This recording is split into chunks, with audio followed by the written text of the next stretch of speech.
Big Brothers, binibigyan ko po ng 200.7 kasi po masyado na po ang bastos niya po, Big Brothers. Binibigyan ko po si Abel ng 100 points kasi po ang ingay-ingay niya po, ayaw niya pong tumahimik, ang gulo-gulo po niya, yun lang po. Kasi binibigyan ko po ng 3 points si Sasa kasi po kinain niya daw po yung piatos ni Danjan. Binibigyan ko po ng 10 points si Danjan. Gusto ko na po siyang maiwan dito sa Baguio. Wala po siyang ginagawa dito. Sige po, yun lang. Binibigyan ko lang Ano? 10 points si Janja kasi tulog ng tulog. Nakakasarang ba ako sa hininga? Ako po ng 100 points si Nana kasi po siya po nagbukas ng tortilla. Binuksan mo niya tortilla kanina.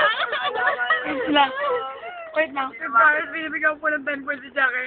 Kasi po pinastos niya po yung nagabangin. Ang preparo ka, Big Brothers. Nakakasar po. Bibigyan ko po ng 50 points sabi kasi po nakikinati po. Tama, sabi ka, bigyan niya ng points si dati na. Wala naman po sabi ka noon.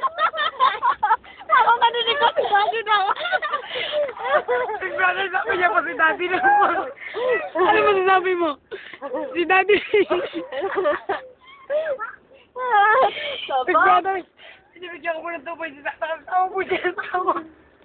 Ano po siya na? Bigyan mo din, bigyan dyan din. Masali ka kasi.